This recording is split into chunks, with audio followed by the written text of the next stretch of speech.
Hello everyone, स्वागत है बेटा आप सबका हमारे इस लास्ट लेक्चर में क्वाड्रेटिक इक्वेशंस के। आज बेटा हमारा क्वाड्रेटिक इक्वेशंस का पूरा चैप्टर कंप्लीट हो जाएगा।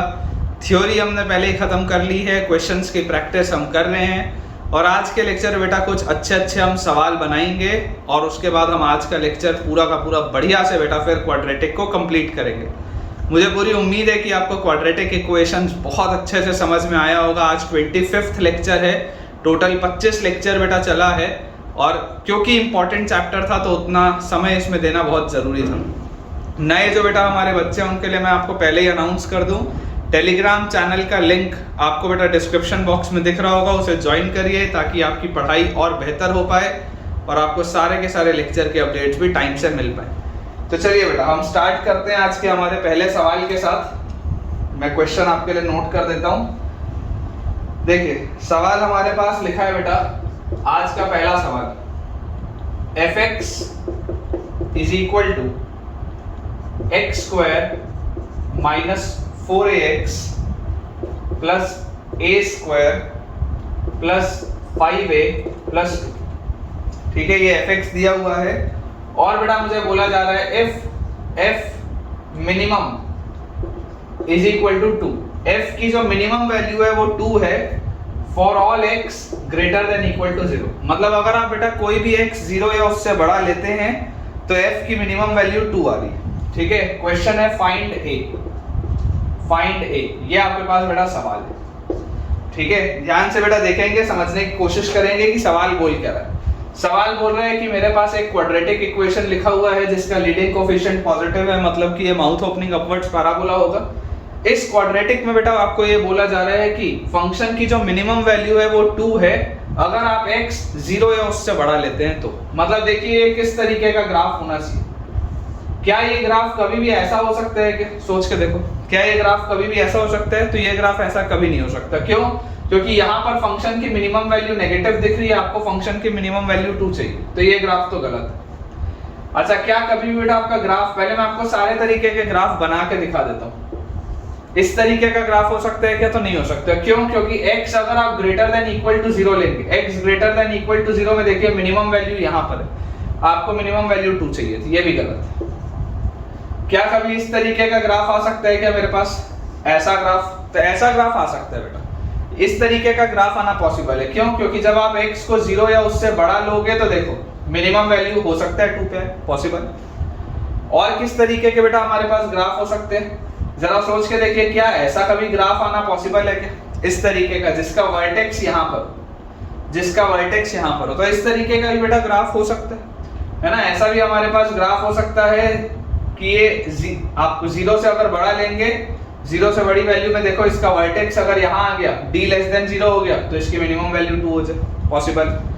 इसी में आपके पास देखो इस तरीके का भी ग्राफ हो सकता था, d इक्वल टू 0 वाला, ये d इक्वल टू 0 वाला भी बेटा आपके पास ग्राफ हो सकता था, पॉसिबल था। d ग्रेटर देन 0 भी हो सकता था, d इक्वल टू 0 भी हो सकता था। मैं बोलता हूँ बेटा d लेस देन 0 भी हो सकता था, d लेस देन 0 भी हो सकता था, ये भी पॉसिबल था। ठीक है, तो एक बार बेटा इसको अपन ऐसा करते हैं कि मैं इसको मिटा के थोड़ा सा ठीक से बेटा आपके लिए बना के दिखा देता हूँ जो जो ग्राफ पॉसिबल है। ठीक है, उसके बाद अपन उन केसेस को सॉल्व करेंगे और देखेंगे कि a की क्या क्या वैल्यूज आ रही है। मैंने आपको बेसिक तो बता दिया कि बेसिक क्या है इस सवाल में। देखिए सबसे जो पहला ग्राफ बेटा पॉसिबल है, वो पहला ग्राफ कौन सा है? इस तरीके का एक ग्राफ है जो सबसे पहले पॉसिबल है। इसको थोड़ा सा ठीक से बना लेते हैं। ठीक है, यहाँ पे इस तरीके का ग्राफ, ऐसा बेटा ग्राफ सबसे पहले पॉसिबल है। आप देख सकते हैं कि फंक्शन की वैल्यू 0 पर 2 आ रही है और 0 से अगर आप बड़ी वैल्यूज लेंगे तो यही मिनिमम आएगा। ये ग्राफ हो सकता है। क्या ऐसा भी ग्राफ हो सकता था, अगर मान लो ये d ग्रेटर देन 0 था, अगर मैंने d इक्वल टू 0 कर दिया होता, ये भी ग्राफ हो सकता था कि फंक्शन की वैल्यू मिनिमम आ जाए 0 पे, जो कि 2 होगी। इसके अलावा ऐसा भी ग्राफ हो सकता था कि d लेस देन 0 हो, ये भी पॉसिबल है ना, कि d लेस देन 0 हो, वर्टेक्स इसका इस साइड हो। और क्या हो सकता था? ऐसा भी हो सकता था कि d लेस देन 0 में वर्टेक्स इधर हो, तब भी पॉसिबल था। यहाँ पर देखो मिनिमम वैल्यू f ऑफ 0 पर ही है ना, ये मिनिमम वैल्यू बेटा f ऑफ 0 पर ही, यहाँ पर भी मिनिमम वैल्यू f ऑफ 0 पर ही, f ऑफ 0 की वैल्यू 2 है इन तीनों ही केस। यहाँ पर क्या हो रहा है, ये वाले केस है बेटा वर्टेक्स पे मतलब minus B by two A comma minus B by four है, ये वर्टेक्स पे बेटा आपके पास इसकी मिनिमम वैल्यू कितनी आ रही है 2 आ रही है, मतलब ये माइनस बी बाई फोर ए की वैल्यू 2 आ रही है, ये वाली चीज। इसके अलावा क्या और बेटा कोई भी आपके पास ग्राफ का केस पॉसिबल है? मेरे हिसाब से तो नहीं। इसके अलावा बेटा और कोई भी केस अपने हिसाब से तो पॉसिबल नहीं। जरूर एक आप इसे बेटा यहाँ पर आप सोच सकते हैं कि शायद d लेस देन 0 में एक बार आपने वर्टेक्स को इधर रखा है, d लेस देन 0 में एक बार आपने वर्टेक्स को यहाँ रखा है। एक बार सर ऐसा वाला भी केस ले लो कि अगर वर्टेक्स इसी के ऊपर आ जाए, तो यार ये तो बहुत ही स्पेशल केस हो गया, अपन जब सॉल्व करेंगे तो उसमें निकल आएगा। ठीक है ना। पॉइंट बस ये है बेटा, पॉइंट ये है कि जब आप पॉजिटिव वैल्यूज ऑफ x लेंगे, जब आप पॉजिटिव वैल्यूज ऑफ x लेंगे तो मिनिमम वैल्यू इसकी 2 होनी चाहिए, ये इसका मतलब है। सबसे पहले इस पहले वाले बेटा केस को अपन सॉल्व करते हैं, फर्स्ट वाले केस को। तो अगर बेटा मैं फर्स्ट वाले केस को सॉल्व करूं तो मुझे इसमें क्या क्या कंडीशंस दिख रही है? सबसे पहले तो मुझे इसमें दिखाई दे रहा है कि इसका d ग्रेटर देन 0 है, फिर मुझे दिख रहा है फंक्शन की वैल्यू 0 पर 2 है, और फिर मुझे दिख रहा है इसका वर्टेक्स माइनस बी बाई 2 है, ये लेस देन 0। ठीक है ना। सॉल्व एक ही बार करना पड़ेगा, बार बार तो बेटा नहीं लगेगा सॉल्व करने की जरूरत। देखिए डिस्क्रिमिनेंट क्या आएगा? डिस्क्रिमिनेंट इज बी स्क्वायर, मतलब कि 16a square minus 4ac, a1 है, c है, a square plus 5a plus 2, this should be greater than 0। ठीक है ना। B square minus 4ac, this should be greater than 0। आप देख सकते हैं बेटा 4 का फैक्टर कॉमन लेके आप हटाएंगे तो आपके पास अंदर यहाँ पर देखिए क्या लिखा हुआ है, 4a square minus a square minus 5a minus 2 greater than 0, तो 3a square minus 5a minus 2 greater than 0। Clearly आप देख सकते हैं फैक्टराइज होगा, तो इसको आप लिखेंगे 3a square minus 6a plus a, मतलब ये आ गया माइनस 5a और minus 2 greater than 0, 3a common a minus 2 plus 1 common a minus 2 greater than 0। तो मेरे पास आ जाएगा 3a plus 1 multiplied by a minus 2, this will be greater than 0। Number line पे बेटा अगर इसको अपन प्लॉट करेंगे -1/3 2 positive negative positive, a belongs to क्या आ जाएगा? ग्रेटर देन 0 के लिए बेटा बोल रहा है तो माइनस इंफिनिटी से -1/3 यूनियन 2 से इंफिनिटी, ये मेरे पास आएगा। ये मैंने डिस्क्रिमिनेंट सॉल्व किया, बार बार इसको सॉल्व करने की जरूरत नहीं है, एक बार डिस्क्रिमिनेंट सॉल्व कर दिए, इन जगहों पर जहां पर भी यूज आएगा डायरेक्टली अप्लाई कर ले। फंक्शन की वैल्यू 0 पर कितनी है? यहाँ पर पहले वाले ग्राफ में फंक्शन की वैल्यू 0 पर 2 है, फंक्शन की वैल्यू 0 पर आएगी कितनी? 0 0, फंक्शन की वैल्यू आएगी हमारे पास a square plus 5a plus 2, इसकी वैल्यू 2 के बराबर होनी चाहिए। ठीक है, ये एक पॉइंट हमने सॉल्व किया है, ये वाला। फिर ये दूसरा पॉइंट हम सॉल्व कर रहे हैं अभी यहाँ पे।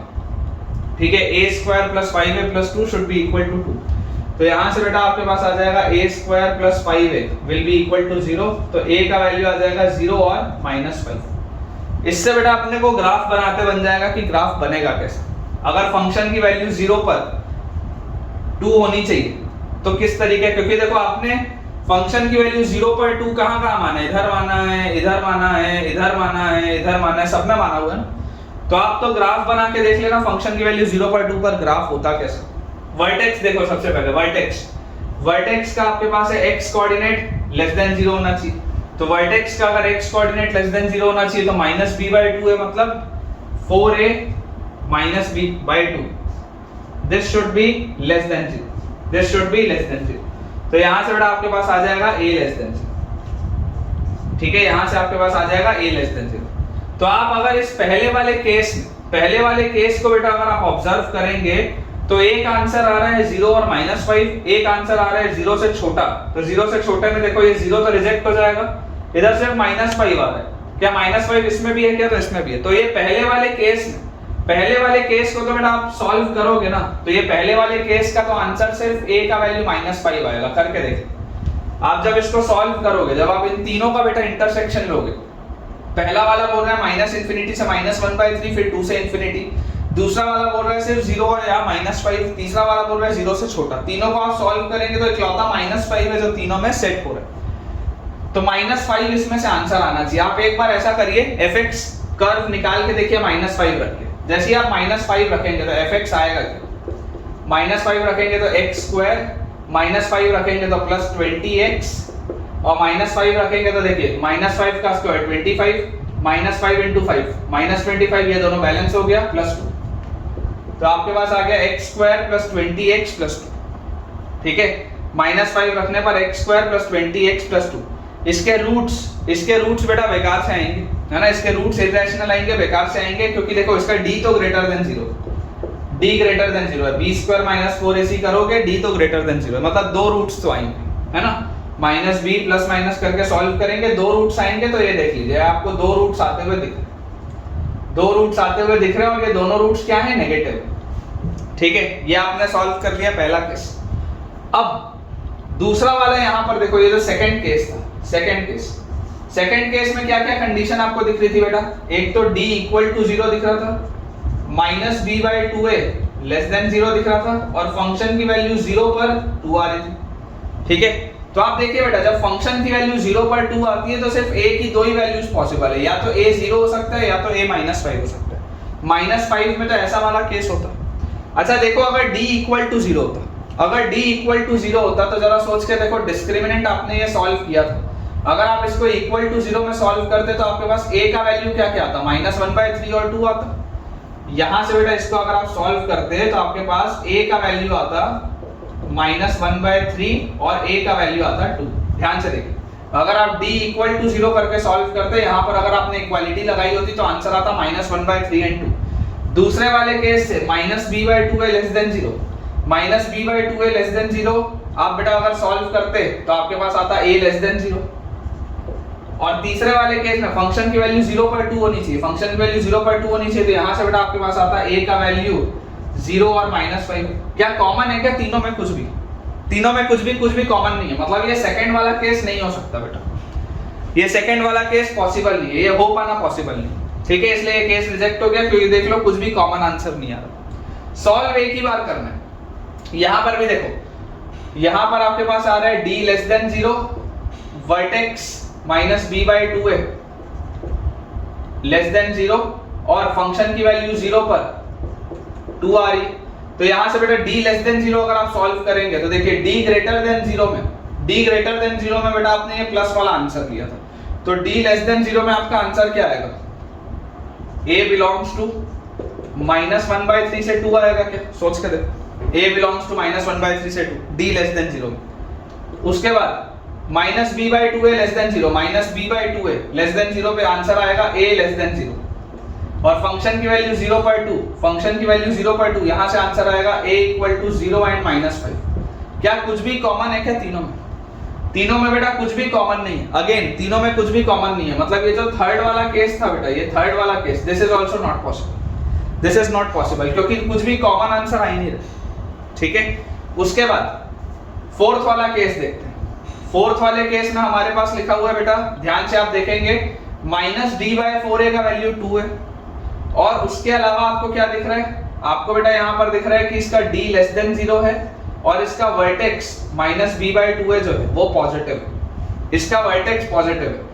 तो d <= का तो आंसर देखो क्या आ जाएगा, d <= का आंसर आएगा a belongs to -1/3 से 2, -b/2a <= 0, -b/2a जब <0 करोगे तो a <0 आएगा। और तीसरा है बेटा, तीसरा वाला केस क्या है, -d/4a की वैल्यू 2, -d/4a का वैल्यू 2, मतलब कैसे आप सॉल्व करेंगे, देखिए मिनिमम वैल्यू क्या है, -d/4a होता है 4ac - b², सॉल्व करोगे 4ac मतलब a² + 5a + 2, 4ac - b² मतलब 16ac -d/4a, तो बाय 4, ठीक है ना, 4ac - b²/4a, इसकी वैल्यू बेटा 2 के बराबर है, ये आपको दिया हुआ। इसको अगर आप सॉल्व करेंगे, 4 से 4 गया, 16 कटा 4 आया, यहां पर सॉल्व कर लेते हैं। देखिए हमारे पास लिखा है a² + 5a + 2 - 4a² = 2, ये 2 से ये 2 भी गया, तो मेरे पास बेसिकली आ क्या है, 3a² - 4a² और a² -3a² उधर जाएगा, तो 3a² - 5a, this is equal to 0। तो a की वैल्यू आ जा रही है बेटा हमारे पास या तो 5/3 या तो 0, a की दो वैल्यूज आ रही है, या तो 5/3 या 0। जरा सॉल्व करके देखो, ये बोल रहा था a पॉजिटिव होना चाहिए, ये बोल रहा था कि आपके पास -1/3 से 2 के बीच में होना चाहिए, ये बोल रहा है 5/3 या 0। तीनों में कॉमन क्या बेटा, तीनों में कॉमन 5/3 है क्या? ध्यान से सोचो, 5/3 इसमें भी आ रहा है, 5/3 0 से भी बड़ा है, 5/3 ये भी आंसर दे रहा है। मतलब फोर्थ वाले केस से आपको आंसर मिलेगा। जैसे पहले केस में आपको आंसर मिला क्या, a का वैल्यू -5, फोर्थ वाले केस से आपको आंसर मिलेगा a का value 5/3। This is your answer. एक आंसर ये भी देगा, इस तरीके का जो केस होगा, ऐसा वाला जो केस होगा बेटा, ये एक आंसर आपको देगा। और लास्ट वाला बेटा, लास्ट वाला आपको क्या है, इस तरीके का स्पेशल केस, इस तरीके का स्पेशल केस जिसमें कि -b/2a का वैल्यू 0 हो जाए। देखो वर्टेक्स का x कोऑर्डिनेट 0 पर ही, -b/2a का वैल्यू 0 हो जाए, d लेस देन 0 ही हो, एंड उसके बाद फंक्शन की वैल्यू 0 पर 2 आ जाए। एकदम स्पेशल केस, एकदम स्पेशल केस। तो आप इसको बेटा जब सॉल्व करेंगे तो देखिए -b/2a इक्वल टू 0, -b/2a को जब आप इक्वल टू 0 करोगे तो यहां से a का वैल्यू 0 आएगा। -b/2a को बेटा देखो, अगर आप इक्वल टू 0 करोगे तो a का वैल्यू 0 आएगा। उसके बाद d लेस देन 0 आप सॉल्व करोगे, d लेस देन 0, तो देखो d ग्रेटर देन 0 में ये आंसर था, d लेस देन 0 में -1/3 से 2 आएगा, a बिलोंग्स टू -1/3 से 2। और फंक्शन का वैल्यू 0 पर 2 होना चाहिए। फंक्शन का वैल्यू बेटा अगर 0 पर 2 होना चाहिए तो जरा सोच के देखो, फंक्शन का वैल्यू 0 पर 2 अगर आप निकालोगे तो फंक्शन का वैल्यू 0 पर जब आपने 2 सॉल्व किया था तो a का दो वैल्यू आ रहा था 0 और -5, a का दो वैल्यू आ रहा था 0 और -5। तीनों में क्या कॉमन है, क्या a इक्वल टू 0 तीनों में कॉमन है क्या? मतलब फिफ्थ वाला जो केस है बेटा, यहां से आपके पास आंसर आएगा a इक्वल टू 0। फिफ्थ वाले केस में आपके पास आंसर आएगा बेटा a इक्वल टू 0। तो हमारे पास टोटल 3 वैल्यूज आ रही हैं a की। कौन कौन सी? एक तो आ रही है -5, एक आ रही है बेटा 5/3 और एक आ रही है 0। आप चाहो तो इसमें भी आप कर्व का इक्वेशन लिख के देख सकते हो। जैसे यहां पर मैंने एक इक्वेशन लिखा है, अगर a का वैल्यू 0 होगा तो ये 0, ये 0, ये 0, x² + 2 लिखा है, fx = x² + 2। उसका ये ग्राफ हमने बना दिया। और अगर मान लो a = 5/3 होता बेटा तो 5/3 भी आप रख लेना, ठीक है। मैं इक्वेशन लिख नहीं रहा हूं क्योंकि अननेसेसरी अपना स्पेस भी जाएगा। 5/3 आप रख के देख लेना, एक आपके पास ऐसा क्वाड्रेटिक बनेगा जिसका d लेस देन 0 होगा और इस तरीके का एक कर्व बनेगा, ठीक है। तो इसका बेटा एक बार अपन अपना आंसर चेक कर लेते हैं। 0, -5 और 5/3, ये तीन आंसर अपने पास आ रहे हैं, 0, -5 एंड 5/3। चेक कर लेता हूं बेटा मैं कि अपना आंसर सही है या नहीं, बस एक सेकंड देंगे मुझे। बिल्कुल सही है बेटा, एक आंसर है -5, एक आंसर है 0 और एक आंसर है 5/3। तीन वैल्यूज आएंगी बेटा। फाइंड a बोला है ना, देयर विल बी 3 वैल्यूज, ठीक है। एक आएगा -5, एक आएगा 0 और एक आएगा 5/3। -5, 0 एंड 5/3, ठीक। चलिए अगला सवाल देखते हैं बेटा, ये काफी एक अच्छा सा क्वेश्चन था। नेक्स्ट क्वेश्चन देखते हैं, मैं बोर्ड क्लियर कर लेता हूं, अगला सवाल अपन बनाते हैं, ठीक है बेटा। देखिए अगला सवाल हमारे पास लिखा हुआ है, बहुत ही अच्छा क्वेश्चन है बेटा। मतलब इसमें आप 3 या 4 या 5 स्टार भी लगा सकते हैं। बहुत ही बढ़िया सवाल, बहुत अच्छा सवाल है। क्वेश्चन है x⁴ plus x² into 1 - 2k, x⁴ plus x² into 1 - 2k plus k² - 1 = 0, ठीक है। फाइंड k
देखिए बेटा, हमारे पास मैंने सवाल आपके लिए लिख दिया है। काफी अच्छा क्वेश्चन है। क्वेश्चन लिखा है x की power 4 plus X square into 1 minus 2k plus K square minus 1 equal to 0। Find k की आपको वैल्यूज बतानी है such that it has no real solution, 1 real solution, 2 real solution, 3 real solution and 4 real solution. Clearly आप देख सकते हैं degree 4 का equation है तो इसके 4 रियल सॉल्यूशन मैक्सिमम हो सकते हैं, उस तरीके का सवाल। बहुत ही अच्छा, बहुत ही बढ़िया सवाल। देखिए इसमें इतने सारे केसेस बनेंगे ना बेटा, इसमें इतने सारे केसेस बनेंगे कि आपका पूरा क्वाड्रेटिक रिवाइज हो जाएगा इस एक सवाल में। सबसे पहले मैं आपको ऐसा बोलता हूं कि यार क्लियरली आप देख सकते हैं कि आप अगर एक्स स्क्वायर को टी रख दें, अगर आप एक्स स्क्वायर को टी रख दें तो आपके पास इक्वेशन लिखा हुआ है T square plus T into 1 minus 2k plus K square minus 1 equal to 0। ये आपके पास बन गया अब एक quadratic in T. This is a quadratic in T. ठीक है, मुझे बाय क्वाड्रेटिक सॉल्व करना नहीं आता लेकिन मुझे क्वाड्रेटिक सॉल्व करना आता है। This is a quadratic in T. अब आपको बोला जा रहा है कि इसका कोई भी रियल सॉल्यूशन नहीं होना चाहिए। आपने देखिए एक्स स्क्वायर को टी माना है, आपने एक्स स्क्वायर को बेटा टी माना है। अगर आपको बोला जा रहा है, पहला केस बोलता है नो रियल सॉल्यूशन, कि इसका कोई भी रियल सॉल्यूशन नहीं आना चाहिए। अब आपको यहाँ पर बेटा क्या दिख रहा है कि यार अगर X square is equal to T है तो टी तो 100% ग्रेटर देन या इक्वल टू 0 होगा, क्योंकि एक्स स्क्वायर तो हमेशा ही 0 या एक पॉजिटिव क्वांटिटी होती है, मतलब टी हमेशा ही ग्रेटर देन इक्वल टू 0 होना चाहिए फॉर अ रियल सॉल्यूशन। इस क्वाड्रेटिक के रियल सॉल्यूशन के लिए टी क्या होना चाहिए, ग्रेटर देन या इक्वल टू 0। तो मैं आपको बेटा बोल रहा हूँ कि अगर मान लो नो रियल सॉल्यूशन मुझे बोला जा रहा है, नो रियल सॉल्यूशन, तो नो रियल सॉल्यूशन कब होगा?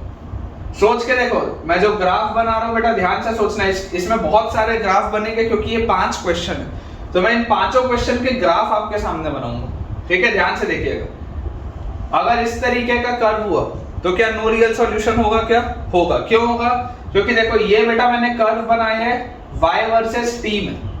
ये जो इक्वेशन है बेटा, ये इक्वेशन देखो t में बना हुआ है। जब ये इक्वेशन x में होता है तब आप यहाँ पर x लिखते हो।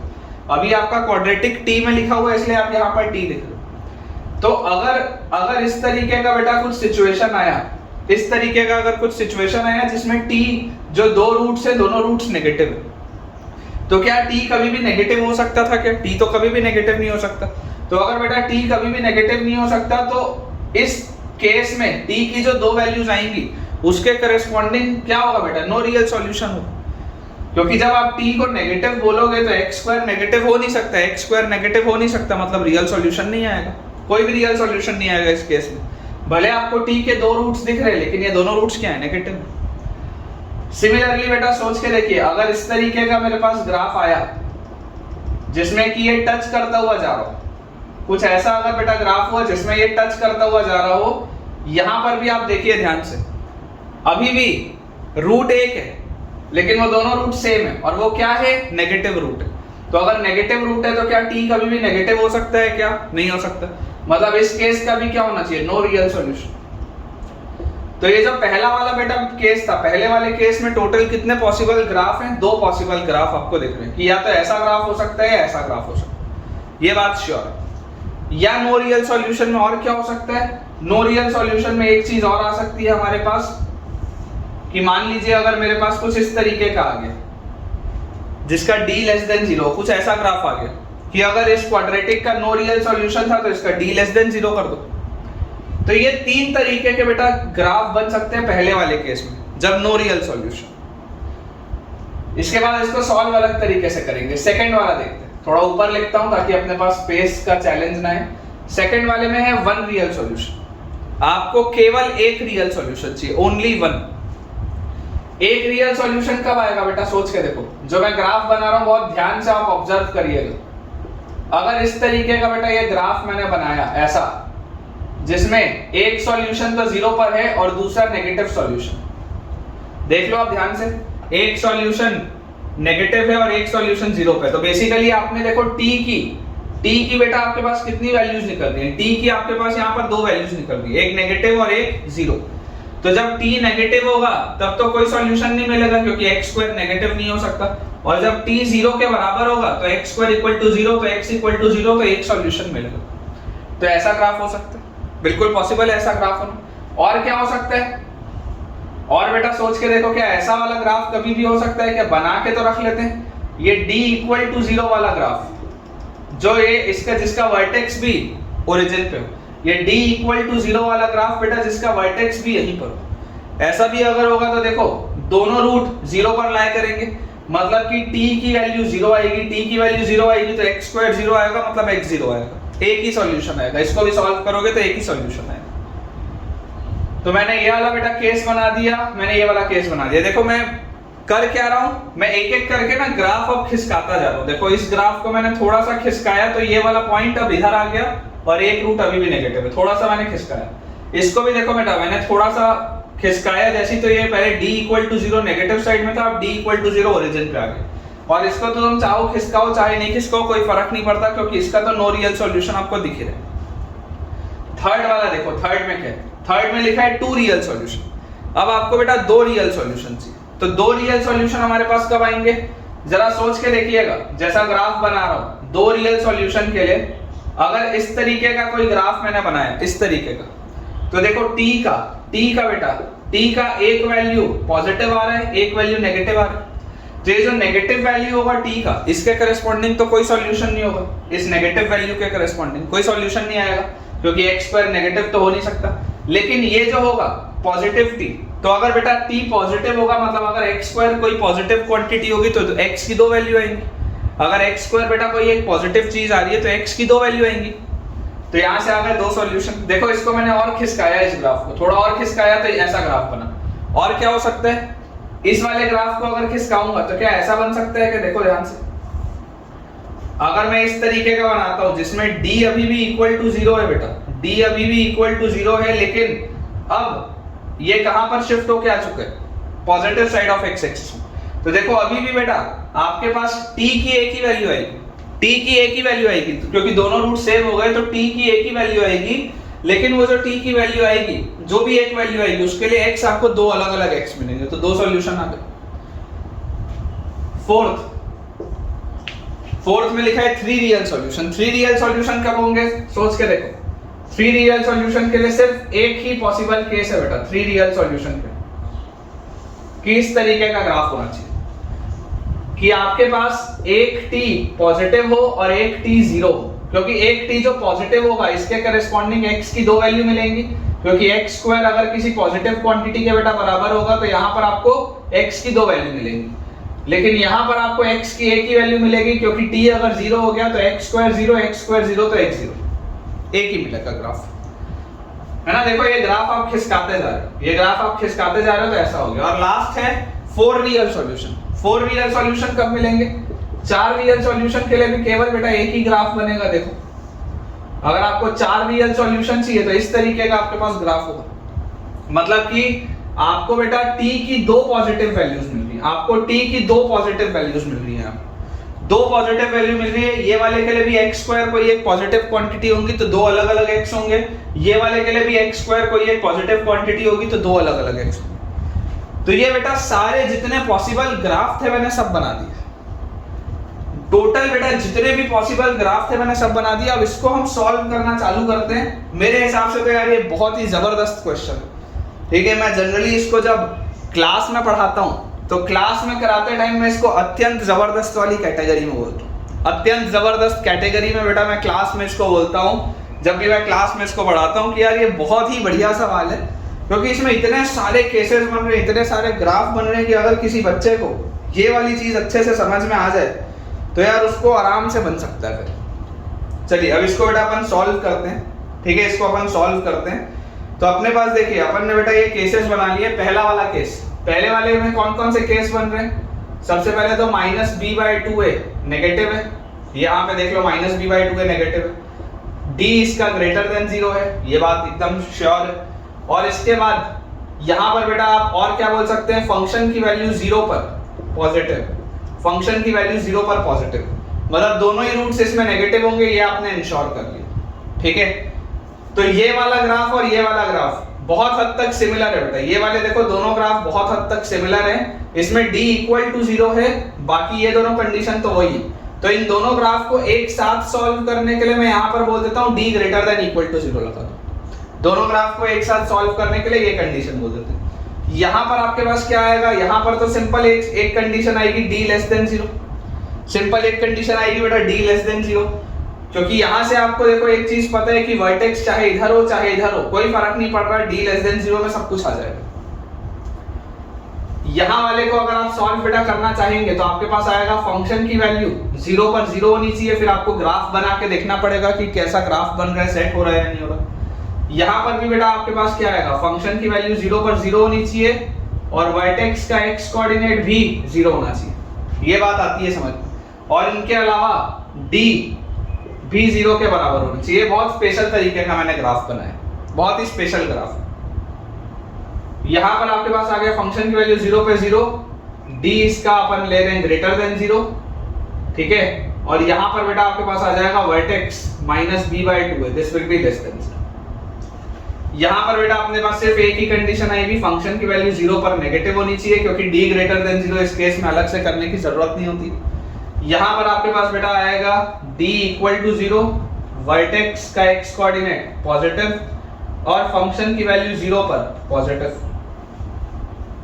लास्ट वाला बेटा ये देखो, ये वाले जो दो केस हैं इसमें आपके पास आ जाएगा फंक्शन की वैल्यू 0 पर 0, d greater than 0, vertex x coordinate positive, और यहां पर आ जाएगा बेटा d ग्रेटर देन 0, फंक्शन की वैल्यू आ जाएगी 0 पर पॉजिटिव और वर्टेक्स का x कोऑर्डिनेट आ जाएगा बेटा आपके पास। तमाम बेटा जितने भी केसेस थे हमने सब लगा लिए, अब इनको सॉल्व करना है।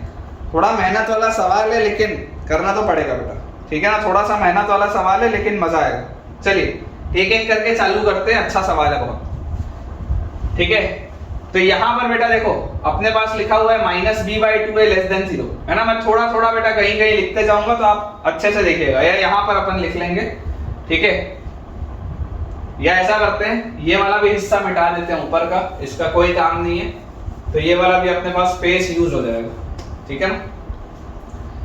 तो अपने ने ये देखो, ये अपन ने बेटा लिखा हुआ था क्वाड्रेटिक, ये इंपॉर्टेंट क्वाड्रेटिक है। सबसे पहले -b/2 है लेस देन 0, -b/2 है क्या होगा, -b/2 है आप करोगे it will be 2k - 1 -b/2, this should be less than 0। अगर ये लेस देन 0 होना चाहिए मतलब यहां से आ जाएगा k should be less than half, ठीक है। इसको आप बेटा जैसे सॉल्व करेंगे 2 उधर चला जाएगा, k should be less than half. और क्या है, d greater than equal to 0, इसका डिस्क्रिमिनेंट क्या है, देखो इसका डिस्क्रिमिनेंट है b स्क्वायर, मतलब 1 - 2k का whole square, b square - 4ac, b square - 4ac। तो ये हमारे पास क्या आ जाएगा, a तो 1 है, c है k square -1, this should be greater than equal to 0। Solve करेंगे बेटा इसको तो 1 + 4k स्क्वायर -4k, ठीक है, 1 + 4k स्क्वायर -4k, अंदर देखेंगे -4k square + 4 greater than equal to 0, -4k square + 4k square cut गया, यहां से आ गया -4k और +5 is greater than equal to 0, -4k + 5 is greater than equal to 0। तो 4k less than equal to 5 आ जाएगा आपके पास, यहां से 4k less than equal to 5 आ जाएगा, तो k less than equal to 5/4 आ जाएगा। 4k less than equal to 5 आएगा तो k less than equal to 5/4 आ जाएगा। और उसके बाद है बेटा फंक्शन की वैल्यू 0 पर पॉजिटिव होनी चाहिए, तो फंक्शन की वैल्यू 0 पर क्या आएगी, फंक्शन की वैल्यू 0 पर आएगी 0 0 k स्क्वायर -1, मतलब कि हमारे पास होना चाहिए बेटा k square -1 should B positive, मतलब k - 1 into k + 1 should B positive. Number line बेटा बना के सॉल्व करेंगे तो आएगा k बिलोंग्स टू -∞ से -1 यूनियन 1 से ∞। ये आपके पास बेटा टोटल सॉल्व होके आएगा ये वाला केस। ये जो दो चीजें मैंने बनाई है इसको सॉल्व करके आप ये यहां पर निकाल सकते हैं। इसके अलावा ये वाला केस तो पूरा ही अलग है ना, ये वाला तो बेटा प्रोफाइल पूरी अलग है। ये वाली दो प्रोफाइल आपने सॉल्व की, ये दोनों को आपने जैसे सॉल्व किया तो इन सब का आपको इंटरसेक्शन लेना पड़ेगा। तो इंटरसेक्शन भी अगर आप लेंगे, नंबर लाइन यहाँ पर अपन बना लेते हैं। क्रिटिकल पॉइंट्स पहले देखते हैं बेटा। क्रिटिकल पॉइंट्स क्या क्या है, एक है हाफ, एक के लिए 5/4, फिर -1 और 1। तो सबसे छोटा तो -1 लग रहा है। -1 के बाद अपने को बेटा एक क्रिटिकल पॉइंट हाफ है, हाफ के बाद आएगा 1, 1 के बाद आएगा 5/4। ये सारे के सारे अपने क्रिटिकल पॉइंट्स।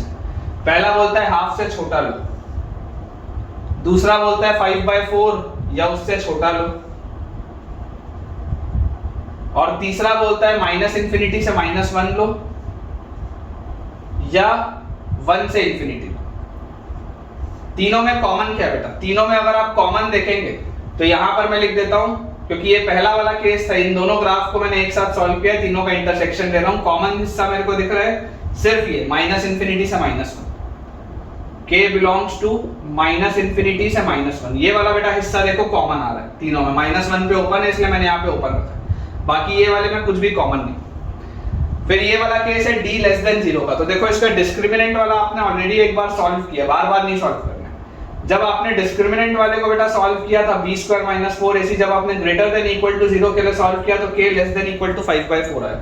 तो अगर आप d लेस देन 0 के लिए सॉल्व करते तो क्या आ जाता आपके पास? k ग्रेटर देन 5/4 आ जाता सॉल्व करते तो। बार बार करने की जरूरत नहीं, एक बार किया है ना, देखो d greater than equal to 0 के लिए सॉल्व किया तो ये आया।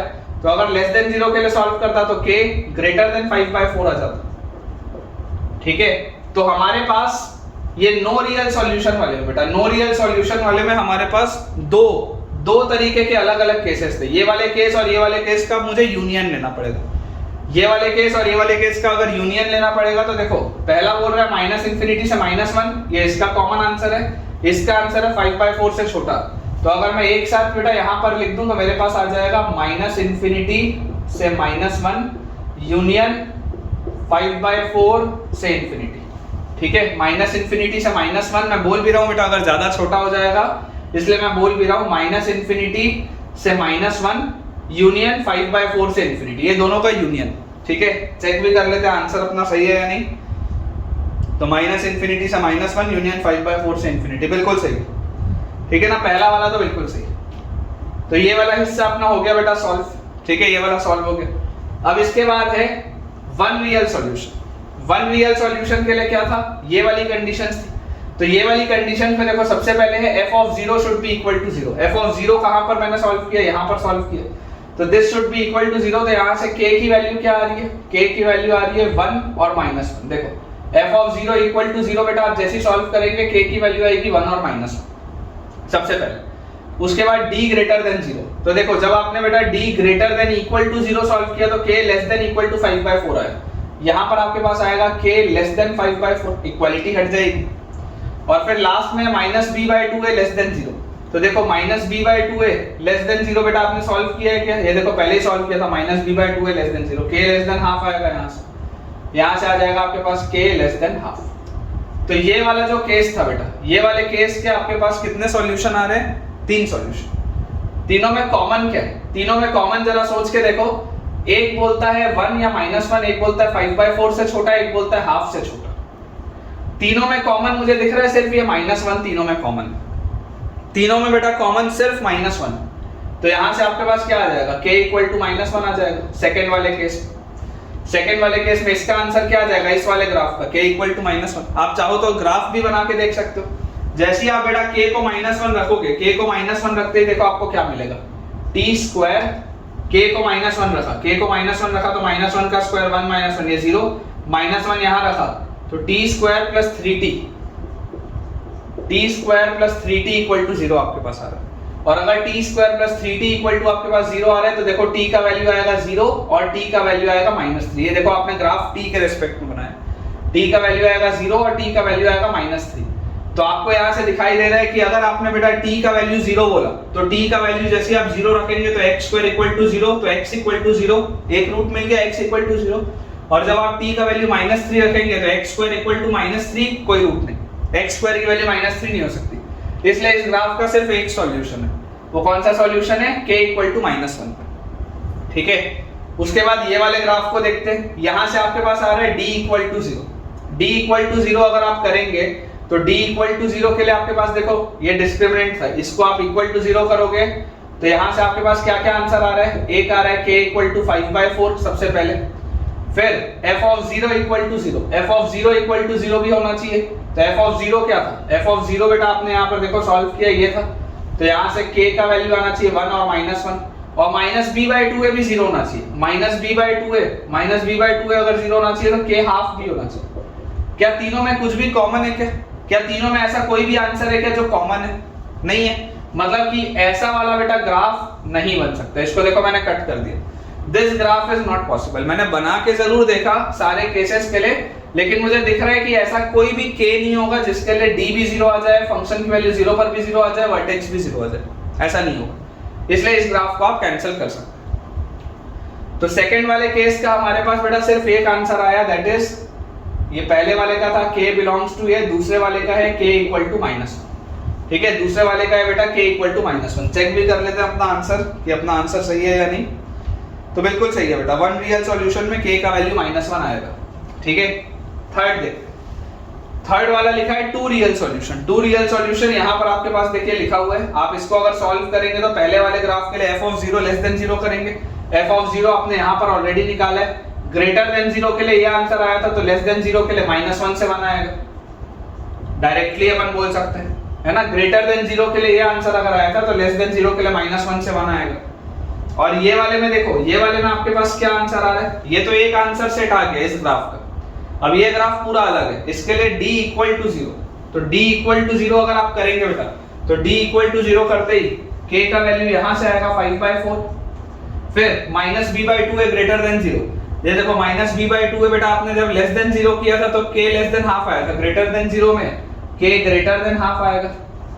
और उसके बाद f of 0 greater than 0, f of 0 greater than 0। तो देखो बेटा, आपने जब f ऑफ 0 ग्रेटर देन 0 किया था तो -∞ से -1 यूनियन 1 से इंफिनिटी, k बिलोंग्स टू -∞ से -1 यूनियन 1 से इंफिनिटी।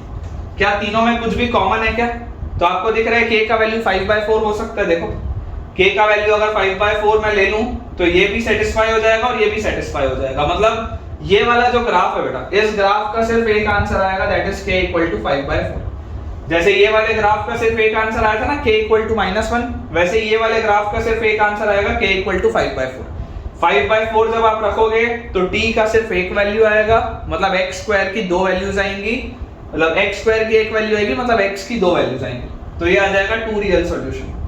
तो टू रियल सॉल्यूशन का देखो अपने को आंसर क्या मिल रहा है, -1 से 1 भी मिल रहा है और 5/4 भी मिल रहा है। तो यहाँ पर आंसर आ जाएगा k बिलोंग्स टू -1 से 1 यूनियन कर्ली ब्रैकेट में बेटा 5/4, यूनियन कर्ली ब्रैकेट में 5/4। चेक भी कर लेते हैं एक बार आंसर। ठीक है, तो बिल्कुल सही है बेटा, टू रियल सॉल्यूशन में k बिलोंग्स टू -1 से 1 दोनों ओपन, यूनियन 5/4 पे कर्ली ब्रैकेट, बिल्कुल सही। अब इसके बाद अपन देखते हैं बेटा फोर्थ वाला केस। इतना अपन ने सॉल्व कर लिया, मुझे पूरी उम्मीद है कि यार आप खुश हो रहे होगे इस सवाल को देख के कि यार ये क्या जबरदस्त सवाल है, कितना कुछ चल रहा है इसे एक सवाल में, कितना कुछ चल रहा है। ठीक है, मतलब अगर ऐसा सवाल पैराग्राफ में आ जाए जेईई एडवांस में तो कम से कम ये 15 नंबर का सवाल, ठीक है, या कम से कम 12 नंबर का तो सवाल है ही। चलिए, तो जैसे बेटा हम यहाँ पर देखेंगे इसको फोर्थ वाले को, फोर्थ वाले में पहला केस क्या लिखा है, f of 0 equal to 0। f of 0 equal to 0 मतलब देखो फंक्शन की वैल्यू 0 पर, अगर 0 आपको चाहिए तो k का वैल्यू क्या क्या आ जाएगा, यहाँ से k का वैल्यू आ जाएगा 1 और -1। फिर d greater than 0, d greater than 0 चाहिए तो देखो d greater than equal to 0 में लेस देन इक्वल टू 5/4 था, तो सिर्फ ग्रेटर देन 0 में k लेस देन 5/4 होना चाहिए। और -b/2 है ग्रेटर देन 0, तो देखो बेटा -b/2 है लेस देन 0 में k लेस देन हाफ था, तो ग्रेटर देन 0 में k ग्रेटर देन हाफ होगा। क्या तीनों में कुछ भी कॉमन है क्या? जरा सोच के देखो, हाफ से बड़ा, 5/4 से छोटा और 1 या -1 में से, तो क्या मैं ऐसा बोल सकता हूं कि यार मेरे को तो इसका आंसर 1 दिख रहा है, मेरे को इस वाले ग्राफ का आंसर 1 दिख रहा है। देखो k का वैल्यू अगर आप 1 लेते हो तो 1 5/4 से छोटा भी है और 1 हाफ से बड़ा भी, मतलब कि ये वाले केस का सिर्फ एक आंसर होगा, k इक्वल टू 1। फोर्थ वाले केस का केवल एक आंसर होगा बेटा, k equal to 1। 3 real solution अगर आपको चाहिए तो k का वैल्यू 1 होना चाहिए। आप चाहो तो इसमें रख के भी देखिए, जैसे आप k का वैल्यू बेटा 1 डालेंगे तो देखिए आपके पास इक्वेशन क्या आएगा, t square minus t। Equation आपके पास आ जाएगा t square minus t equal to 0। k का वैल्यू 1 डालते, ठीक है, t square minus t equal to 0, तो देखो t का एक वैल्यू 0 आ गया और t का दूसरा वैल्यू 1 आ गया। 1 वाले के करस्पॉन्डिंग जब आप x स्क्वायर को 1 बोलोगे, देखो t क्या था, t x स्क्वायर के बराबर था, जब आप x स्क्वायर को 1 बोलोगे तो x का दो वैल्यू आएगा 1 और -1, और जब आप x स्क्वायर को 0 बोलोगे तो x का सिर्फ एक वैल्यू आएगा 0। तो इसके टोटल देखो 3 सॉल्यूशन मिल रहे हैं, 0 भी मिल रहा है, 1 भी मिल रहा है, -1 भी मिल रहा है, x की वैल्यूज, ठीक है। और इसके बाद बेटा इसका भी एक बार अपन आंसर चेक कर लेते हैं। तो बिल्कुल सही है बेटा, k इक्वल टू 1 बिल्कुल सही है। और लास्ट वाला केस हमारे पास लिखा है d greater than 0, d greater than 0 से आ जाएगा आपके पास k less then 5/4, f of 0 greater than 0, f of 0 greater than 0 मतलब आपके पास आ जाएगा माइनस इंफिनिटी से -1 यूनियन 1 से इंफिनिटी, ठीक है। और उसके बाद माइनस b बाई 2 है ग्रेटर देन 0, तो माइनस b बाई 2 है लेस देन 0 में k लेस देन हाफ था, यहाँ पर k ग्रेटर देन हाफ आ जाएगा। तो आप बेटा अगर इसको देखेंगे ध्यान से, ठीक है, इस वाले पार्ट को बेटा अगर आप ध्यान से देखेंगे तो आप इसमें पाएंगे कि यार कौन सा हिस्सा कॉमन दिख रहा है। देखो ये 5/4 से छोटा बोल रहा है, ये हाफ से बड़ा बोल रहा है। अगर आप नंबर लाइन बना लो, है ना, डाउट ना है इसके लिए नंबर लाइन बना लो। नंबर लाइन बेटा अगर आप बनाओगे क्रिटिकल पॉइंट्स, देखो आपको क्रिटिकल पॉइंट्स दिख रहे होंगे, एक आपको है -1 पे, एक आपको है बेटा हाफ पे, एक है आपको 1 पे और एक है आपको 5/4 पे। ये 4 क्रिटिकल पॉइंट्स। पहला वाला बोल रहा है 5/4 से छोटा लो, दूसरा वाला बोल रहा है माइनस इंफिनिटी से -1 और 1 से इंफिनिटी लो, और तीसरा वाला बोल रहा है बेटा हाफ से बड़ा लो। तीनों में कॉमन क्या है देखो जरा ध्यान से, ये 1 से 5/4 तीनों में कॉमन दिख रहा है क्या? ये 1 से 5/4 वाला हिस्सा, 1 से 5/4 वाला हिस्सा बेटा देखिए ध्यान से, तीनों में कॉमन है। मतलब कि ये वाले केस का आंसर क्या आ जाएगा? k बिलोंग्स टू 1 से लेकर 5/4 तक। लास्ट वाले केस का आंसर आएगा k बिलोंग्स टू 1 से लेकर 5/4 तक। अब देखिए इस सवाल की ब्यूटी क्या है। इस सवाल की बेटा ब्यूटी ये है कि ये जो बाय क्वाड्रेटिक ओरिजिनली मेरे को दिया हुआ था, उस बाय क्वाड्रेटिक में क्या क्या हो सकता था? या तो नो सॉल्यूशन हो, या 1 सॉल्यूशन, या 2 या 3 या 4, यही 5 चीजें हो सकती थी। वो पांचों चीजें लिखी। आप देख लो बेटा जो सारे आंसर्स है ना, मेरे सारे आंसर्स को अगर मैं जोड़ूंगा तो पूरी नंबर लाइन आ जाएगी। देखो माइनस इंफिनिटी से -1 तक नो रियल सॉल्यूशन है, -1 पर एक रियल सॉल्यूशन है, -1 से 1 तक 2 रियल सॉल्यूशन है, 1 पर 3 रियल सॉल्यूशन है, 1 से 5/4 तक 4 रियल सॉल्यूशन है, 5/4 पर 2 रियल सॉल्यूशन है, और 5/4 से इंफिनिटी तक नो रियल सॉल्यूशन। पूरी नंबर लाइन है। देखो माइनस इंफिनिटी से इंफिनिटी हर जगह हर आंसर आ गया मेरे पास। माइनस इंफिनिटी से इंफिनिटी तक बेटा सब कुछ हमने डिफाइन कर लिया। देख लो ये माइनस इंफिनिटी से -1, फिर -1, फिर -1 से 1, फिर 1, फिर 1 से 5/4, फिर 5/4, फिर 5/4 से इंफिनिटी। टोटल बेटा टोटल पूरी नंबर लाइन आ चुकी है, और it is one of the best question. मतलब अगर मैं 3 स्टार के ऊपर यहाँ पर 2 स्टार और लगा दूं तो कोई दिक्कत की बात नहीं है ना। बहुत ही अच्छा सवाल है। मैं एक बार बेटा स्क्रीन के सामने से हटता हूं, आप इस सवाल को अच्छे से बेटा देखिए, चाहे तो स्क्रीनशॉट ले लीजिए, चाहे तो इसको अच्छे से नोट कर लीजिए। और सबको बेटा मैं रिकमेंड करूंगा कि इस पूरे सॉल्यूशन को यार एक दफे और देखो। अगर आपको लगता भी है कि मुझे समझ में आ गया है, तब भी आप एक बार इस पूरी चीज को और देखो, ताकि आपकी क्लैरिटी और अच्छे से आ पाए बेटा।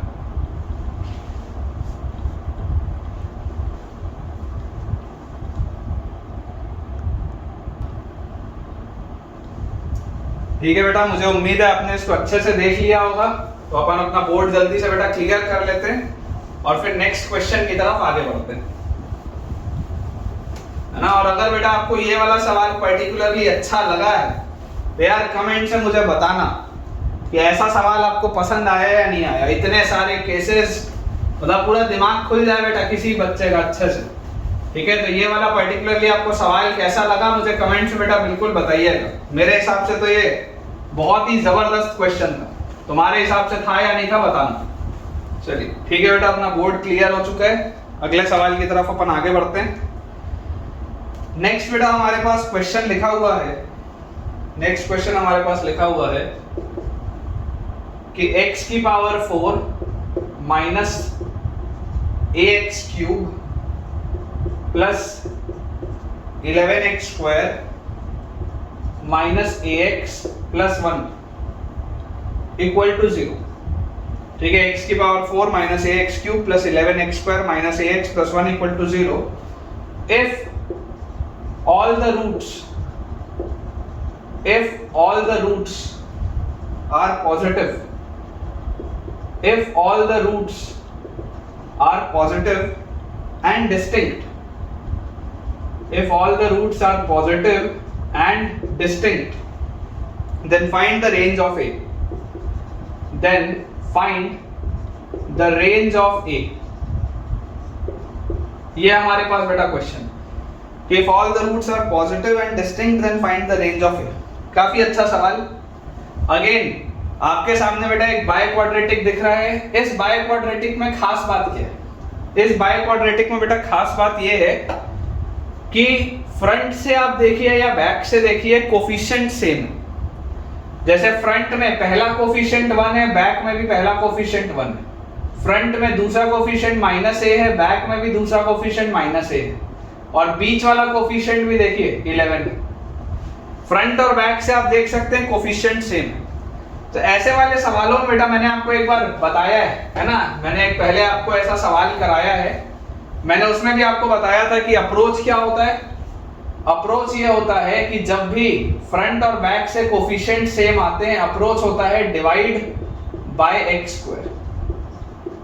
अप्रोच होता है डिवाइड बाय एक्स स्क्वायर।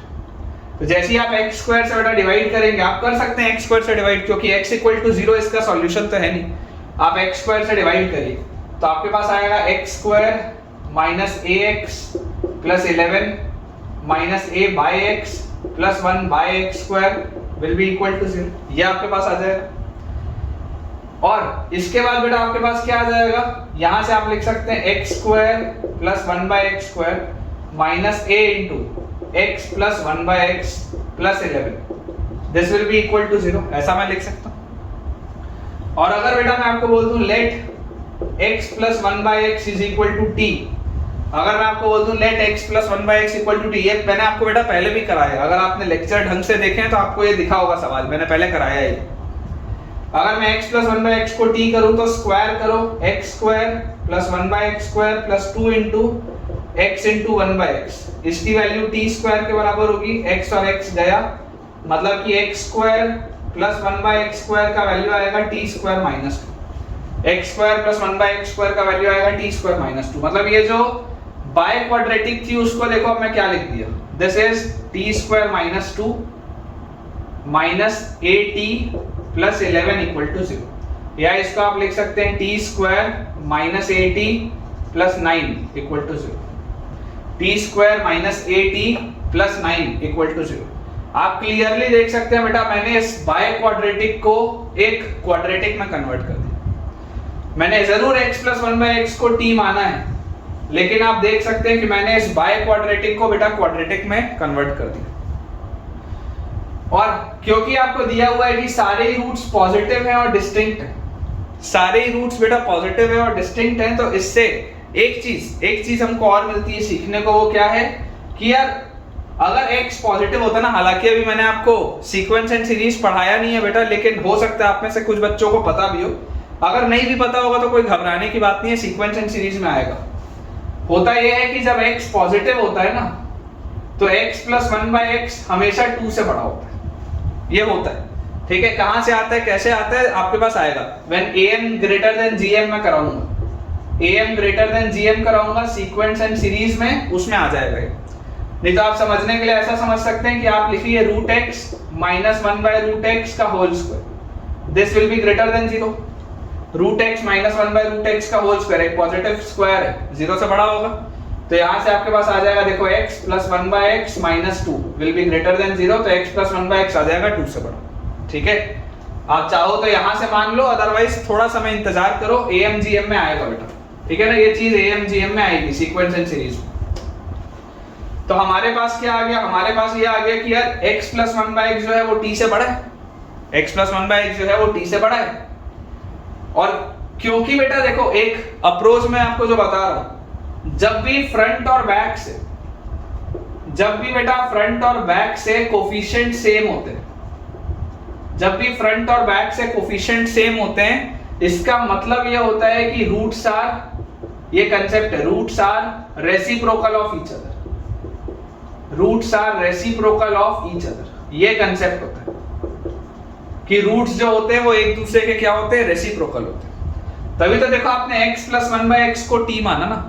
मान लो जैसे आप बेटा x प्लस 1 बाय एक्स को लेटस से बोलते हैं 3/2, लेटस से लेट, अगर आप x प्लस 1 बाय एक्स को 3/2 बोलते तो आप x को 1 बोल सकते हो या 1 नहीं बोल सकते, 3/2 मत लिखो, आप इसको ऐसा लिखो हाँ ठीक है 3/2 ही लिखते हैं, 3/2 लिखते हैं। x को आप 1/2 बोल सकते हो, तो अगर आप x को 1/2 बोलोगे तो देखो 1/2 प्लस 1/1/2 3/2 आ जाएगा। या आप x को 2 भी तो बोल सकते हो, सोच के देखो, अगर आप x को 2 रखोगे तब भी ये 2 प्लस 1/2 लिखा हुआ है, अगर आप x को 1/2 बोलोगे तब भी ये बेटा 2 प्लस ये आप 3/2 ना लिख के ना यहाँ पे आपको 5/2 लिखना पड़ेगा, 5/2। ठीक है, अगर मान लो x प्लस 1/x 5/2 होता तो बेटा अगर आप x को 1/2 बोलते तो अगर x 1/2 होता तो 1/x 2 होता, तो 2 प्लस 1/2 5/2 आ जाता। अगर x को आप 2 बोलते तो 2 प्लस 1/2 ये भी 5/2 आता। तो ये रूट्स क्या है, रूट्स एक दूसरे के रेसिप्रोकल है। जब भी आप ये x प्लस 1/x वाली प्रोफाइल देखते हैं ना, इसका मतलब रूट्स क्या है बेटा, रूट्स एक दूसरे के रेसिप्रोकल, ये इसका मतलब है। तो यहाँ पर आप देख सकते हैं कि क्योंकि मैंने x प्लस 1/x वाली प्रोफाइल एक साथ बनाई है, जब भी कोफिशिएंट्स बेटा, जब भी कोफिशिएंट्स फ्रंट एंड बैक से सेम होते हैं, ये चीज मैंने आपको पहले भी बताई है।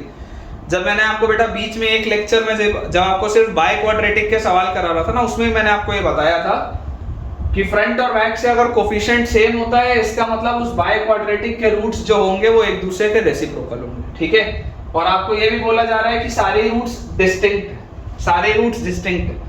तो यहाँ से आप क्या बोल सकते हैं कि देखो x प्लस 1/x क्या होगा, 2 से बड़ा होगा। अभी मैंने आपको करके दिखाया, AMGM में भी आएगा ये जब हम सीक्वेंस एंड सीरीज पढ़ेंगे। तो आपको दिख रहा है कि रूट्स अलग अलग हैं, डिस्टिंक्ट हैं, और रूट्स पॉजिटिव हैं। तो x प्लस 1/x जो होगा ये 2 से बड़ा होगा, मतलब ये जो मैंने t माना है वो 2 से बड़ा होगा, ये बात श्योर है।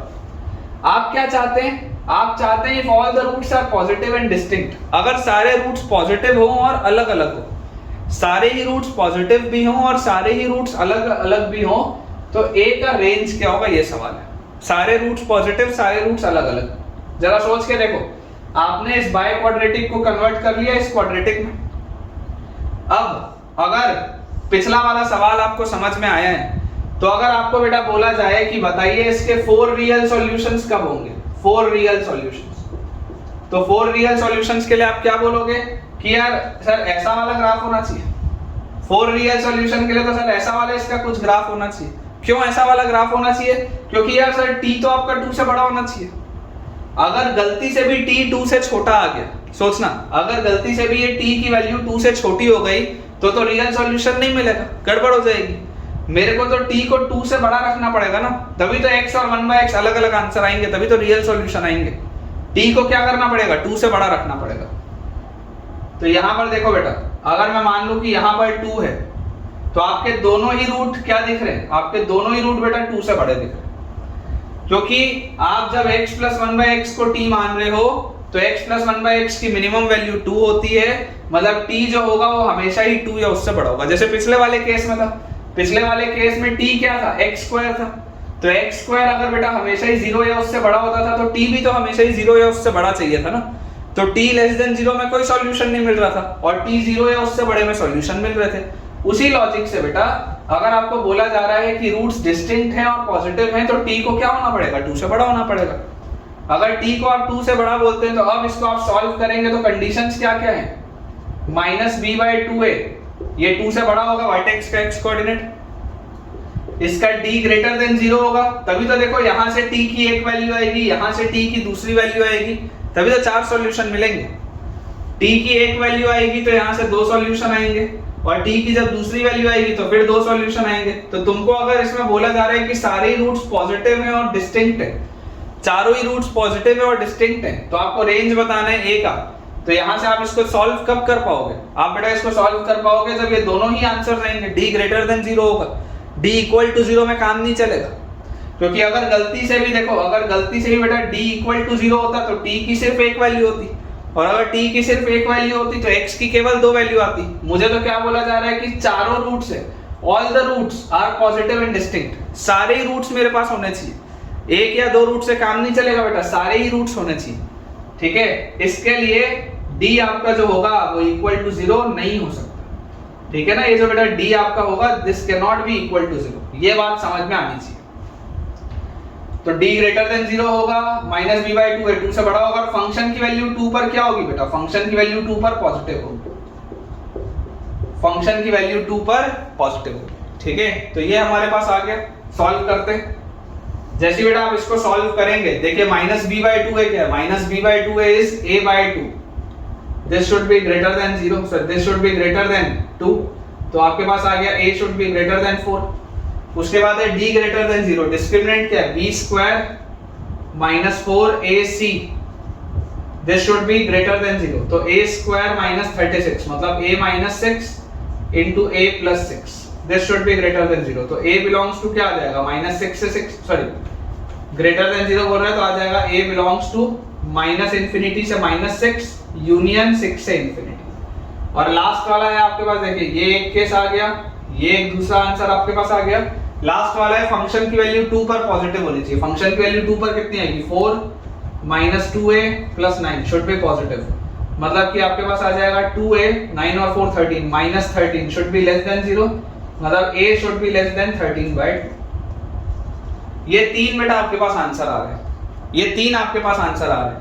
नंबर लाइन पे अगर इसको मैं प्लॉट करके चेक करूं तो क्रिटिकल पॉइंट्स मेरे पास आ जा रहे हैं 6 माइनस 6 4 और 13/2। सबसे छोटा इसमें माइनस 6 है, माइनस 6 के बाद 4 है, फिर 6 है और सबसे बड़ा है 13/2। देखो पहला वाला आपको क्या बोलता है, पहला वाला बोलता है 4 से बढ़ा लो, दूसरा वाला बेटा आपको क्या बोलता है, माइनस इंफिनिटी से माइनस 6 लो और यूनियन 6 से इंफिनिटी लो, तीसरा वाला बोलता है 13/2 से छोटा लो। क्या कॉमन है तीनों में, तीनों में अगर बेटा आप कॉमन ढूंढने जाओगे तो सिर्फ ये वाला हिस्सा कॉमन है, 6 से 13/2, a belongs to 6 से 13/2, this is the only thing which is common, ठीक है, this is your final answer, final answer आ जाएगा a belongs to 6 से 13/2। मतलब कि अगर a का वैल्यू बेटा 6 से 13/2 के बीच में होगा, अगर a का वैल्यू बेटा 6 से 13/2 के बीच में होगा तो इस जो बाय क्वाड्रेटिक है इसके 4 रियल सॉल्यूशन होंगे, चारों ही पॉजिटिव होंगे और चारों ही अलग अलग होंगे, ठीक है। एक बार अपन बेटा अपना आंसर भी चेक कर लेते हैं, कंसेप्ट तो मैंने आपको बता ही दिया, बिल्कुल सही है बेटा, 6 से 13/2 इज कंप्लीटली एक्यूरेट, ठीक है, बिल्कुल सही आंसर। चलिए अगला सवाल देखते हैं बेटा, अगेन काफी इंटरेस्टिंग सा क्वेश्चन है, मैं बोर्ड क्लियर कर देता हूं फिर अपन अपना अगला सवाल सॉल्व करते हैं, ठीक है बेटा। देखिए नेक्स्ट हमारे पास क्वेश्चन लिखा हुआ है, for what real values of a, for what real values of a, for what real values of a do the roots of the equation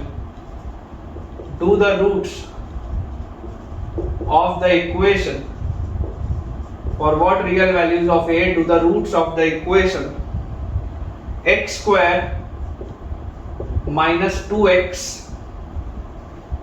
minus a square plus 1 equal to 0 lie between the roots of the equation, lie between the roots of the equation,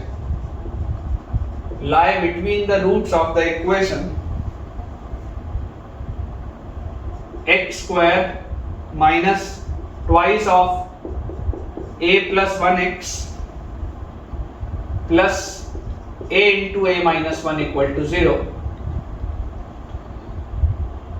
ठीक है। ये हमारे पास बेटा सवाल है, दोबारा मैं read कर देता हूं, देखिए क्वेश्चन लिखा है for what real values of a do the roots of the equation, इसके roots lie between the roots of the equation, इसके रूट्स। अब मान लो बेटा आपके पास दो फंक्शन लिखे हुए हैं, fx एक फंक्शन है, fx फंक्शन वो वाला ऊपर वाला x square minus 2x minus a square plus 1, ये fx फंक्शन है। gx फंक्शन नीचे वाला फंक्शन है, ये लिखा हुआ है x square minus twice of a plus 1x plus a into a minus 1। ये हमारे पास बेटा दो फंक्शंस हैं fx और gx। आपको बोला जा रहा है a की किन वैल्यूज के लिए do the roots of the equation, ऊपर वाले के roots lie between the roots of the नीचे वाला इक्वेशन। मतलब कि मुझे ये बोला जा रहा है कि अगर ये नीचे वाला ग्राफ है, ऐसा समझिए ध्यान से, अगर ये gx का ग्राफ है, अगर ये gx का ग्राफ है तो fx, देखो gx के आपको दो रूट दिख रहे हैं, ठीक है ना, lie between the roots of the equation, ये gx है, इसके आपको दो रूट्स दिख रहे हैं। आपको बोला जा रहा है कि a की किन वैल्यूज के लिए fx के दोनों रूट्स, a की किन वैल्यूज के लिए fx के दोनों रूट्स इसके बीच में लाई करते हैं, ये सवाल है। For what real values of a do the roots of the equation fx lie between the roots of the equation gx, ये सवाल है। तो मैं आपको बोलता हूं यार इसको देखो ध्यान से, इसको तो फैक्टराइज मुझे लग रहा है करते बन जाएगा। इसको मैं ऐसा लिख सकता हूं कि x² minus 2x plus 1 minus a square, और इसको फिर ऐसा लिख लेते हैं x माइनस 1 का whole square minus a square, और इसको फिर हम लिख सकते हैं, क्या लिख सकते हैं इसको, x माइनस 1 प्लस a और x माइनस 1 माइनस a, ऐसा हम लिख सकते हैं a minus b into a plus b। देख लो ध्यान से, ठीक है। तो बेटा आपने fx को तो फैक्टराइज कर लिया, fx को अगर बेटा आपने फैक्टराइज कर लिया मतलब कि इसको रूट्स इसके क्या होंगे, x माइनस 1 माइनस a और x माइनस 1 प्लस a, ये इसके बेटा दो रूट्स होंगे। कौन कौन से रूट्स होंगे, 1 माइनस a इसका एक रूट होगा और 1 प्लस a इसका दूसरा रूट होगा, क्योंकि मैंने फैक्टर्स के फॉर्म में लिख दिया। मतलब कि इन दोनों में से कोई एक 1 माइनस a वाला रूट होगा और दोनों में से कोई एक 1 प्लस a वाला रूट होगा। कौन बड़ा होगा कौन छोटा होगा फिलहाल मेरे को नहीं पता, ना ही उसकी मेरे को जरूरत पड़ेगी। मुझे सिर्फ एक चीज पता है कि 1 माइनस a भी यहीं अंदर होना चाहिए, 1 प्लस a भी यहीं अंदर होना चाहिए, ये बात मुझे 100% श्योरली पता है। तो मैं बेटा आपको ये बोलता हूं कि यार अगर मुझे ये चीज पता है, अगर मुझे ये चीज की जानकारी है, तो यार ये वाले दोनों रूट्स या ये वाले दोनों नंबर अगर इस इक्वेशन के अंदर लाए कर रहे हैं, सोचो ध्यान से, एक टाइप में पढ़े हो, टाइप 3 में पढ़े हो, ये एक नंबर है मान लो ये k1 है, ये दूसरा नंबर है मान लो ये k2 है, ये एक रूट है मान लो अल्फा, ये दूसरा रूट है मान लो बीटा। सवाल किस तरीके का टाइप में होता था, when alpha is less than k1 and beta is greater then k2, याद करो टाइप 3 थर्ड टाइप में था, alpha less than k1 beta greater than k2, उसी तरीके का तो सवाल हो गया ये। कौन अंदर है कौन बड़ा है, 1 माइनस a बड़ा है कि 1 प्लस a बड़ा है, फर्क ही नहीं पड़ता, क्योंकि इसको सॉल्व करने के लिए तो मुझे क्या करना है, मुझे सिर्फ ये करना है कि अगर बाहर वाला फंक्शन gx है तो मुझे ये करना है कि g of 1 minus a negative होना चाहिए। देख लो g वाले फंक्शन में जब आप 1 माइनस a रखोगे तो नेगेटिव होना चाहिए, ये 1 माइनस a आप रखोगे नेगेटिव होना चाहिए, g वाले फंक्शन में 1 माइनस a पर नेगेटिव होना चाहिए, और g ऑफ 1 प्लस a भी नेगेटिव होना चाहिए, ये g ऑफ 1 प्लस a भी नेगेटिव होना चाहिए। यही तो करना है मेरे को। दोनों में बड़ा कौन है छोटा क्या है, क्या फर्क पड़ रहा है, कोई फर्क नहीं पड़ रहा। g ऑफ 1 माइनस a भी नेगेटिव होना चाहिए, g ऑफ 1 प्लस a भी नेगेटिव होना चाहिए। सॉल्व करते हैं, देखो g of 1 minus a, g of 1 minus a बोलो क्या होगा, यहाँ पर 1 माइनस a सब्स्टिट्यूट करो, तो यहाँ पे ये लिखा हुआ है 1 माइनस a का square minus 2 into a plus 1 into 1 minus a और plus a into a minus 1, ये आ गया g of 1 minus a, this should be less than 0। Solve करेंगे 1 माइनस a का whole square is 1 plus a square minus 2a minus 2 into देखो 1 plus a into 1 minus a square minus b square, मतलब 1 minus a square और plus a square minus a, this should be less than 0, ये आएगा मेरे पास। तो यहां से बेटा आप ध्यान से देखिएगा, इसके बाद आपके पास क्या आ जाएगा, a स्क्वायर और a स्क्वायर 2a स्क्वायर और माइनस 2 और माइनस तो plus 2a square, 4a square आ गया, a स्क्वायर वाले सारे टर्म सेट हो गए। a वाले टर्म्स कौन से, देखो यहाँ पे माइनस 2 है और माइनस है, माइनस 3a है, और कांस्टेंट टर्म क्या क्या है 1 और कांस्टेंट टर्म यहाँ पे माइनस 2 मतलब minus 1, this should be less than 0, ये आ रहा है मेरे पास। तो यहाँ से बेटा आप इसको फैक्टराइज करेंगे, 4a square minus 4a plus a, मतलब ये आ गया minus 3a minus 1 less than 0, 4a common a minus 1 plus 1 common a minus 1 less than 0, तो 4a plus 1 multiplied by a minus 1 should be less than 0। Number line बेटा बनाएंगे minus 1 by 4, 1 positive negative positive, clearly आप देख सकते हैं a belongs to आ रहा है open bracket minus 1 by 4 से 1, ये आ गया इसमें g of 1 minus a less than 0। अगला क्या था, g of 1 plus a less than 0, g of 1 plus a भी रखो, 1 प्लस a अगर रखोगे तो 1 प्लस a का whole square minus 2 into a plus 1 into 1 plus a और plus a into a minus 1. This should be less than 0.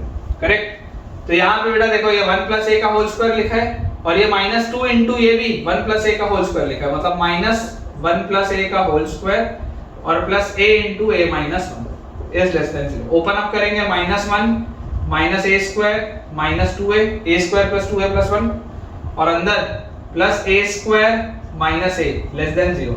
a square से minus a square गया minus 2a minus 3a minus 1 less than 0, मतलब कि 3a plus 1 greater than 0, मतलब a greater than minus 1/3. एक बोलता है minus 1/3 से बढ़ा लो, एक बोलता है माइनस 1/4 से 1 के बीच में लो. दोनों में कॉमन देखो क्या है.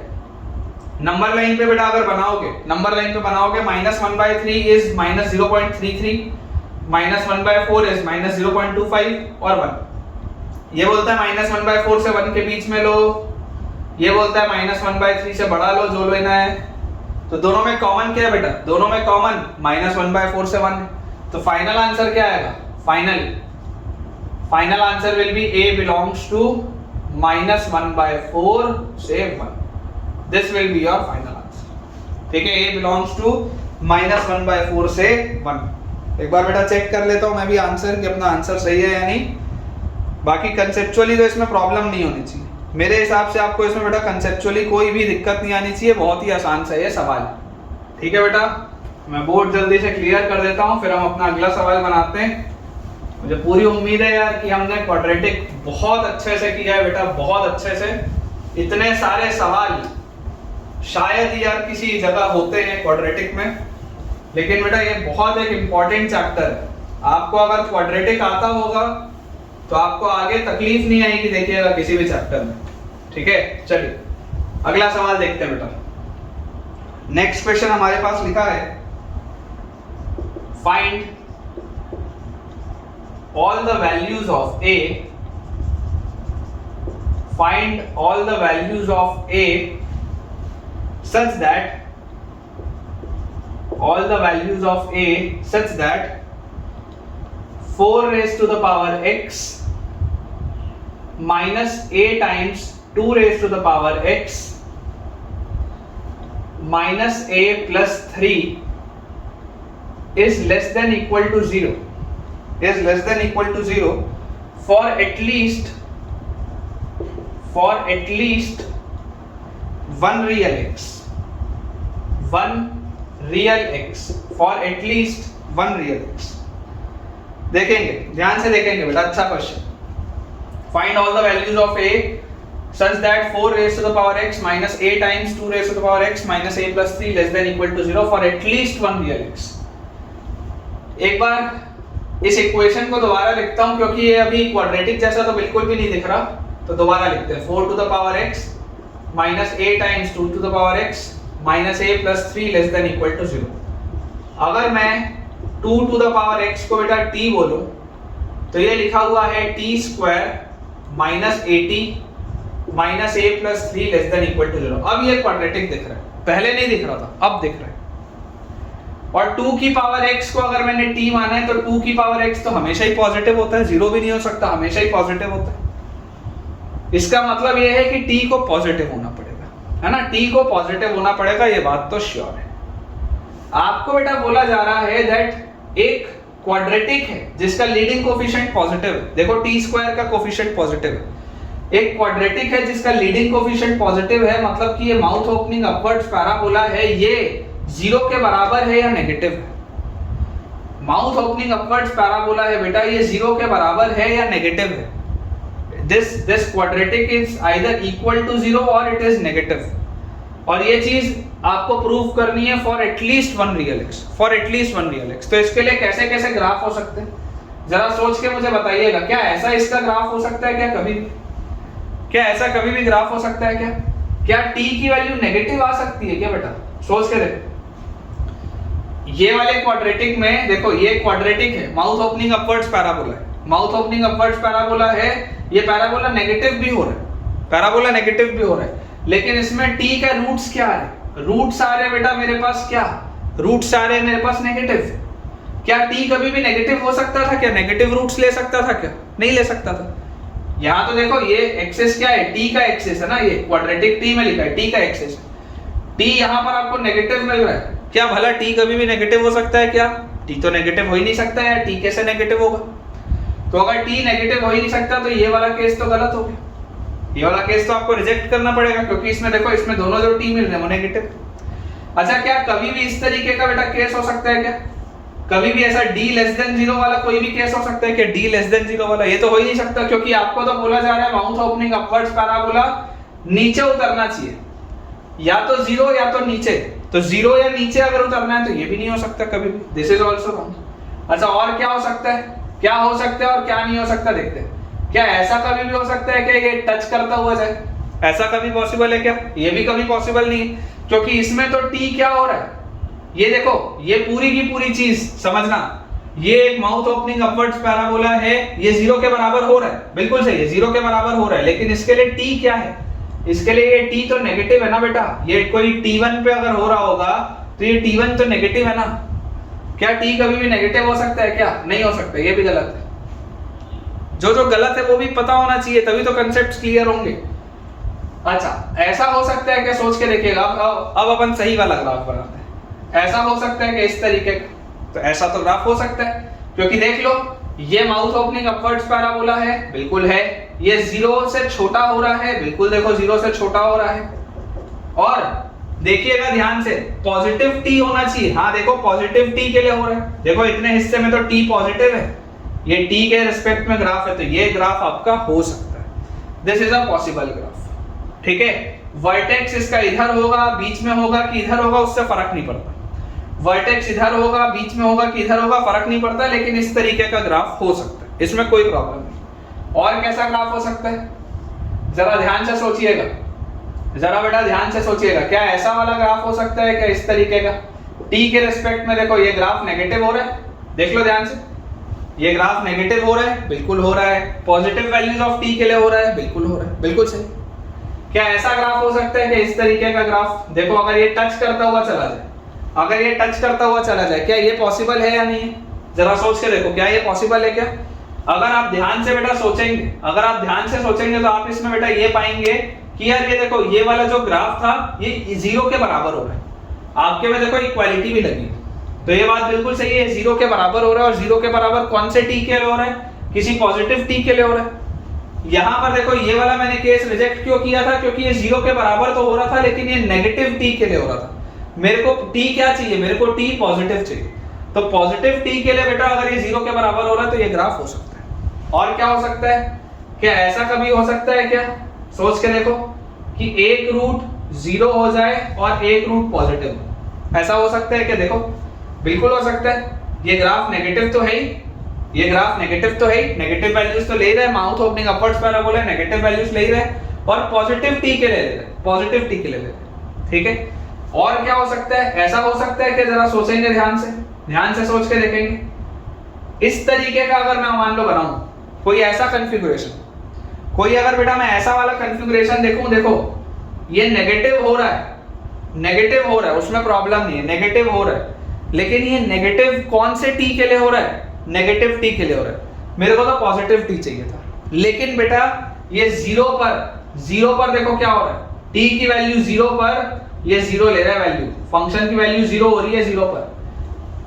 तो क्या ये वैल्यू ये जो ग्राफ है, ये ग्राफ है बेटा ये पॉजिटिव t के लिए, किसी पॉजिटिव t के लिए हो रहा है क्या? ये देखो अगर t आपका ग्रेटर देन 0, अगर बेटा t आपका ग्रेटर देन 0, t अगर ग्रेटर देन 0 हो तो क्या ये कभी भी 0 या पॉजिटिव वैल्यूज ले रहा है क्या?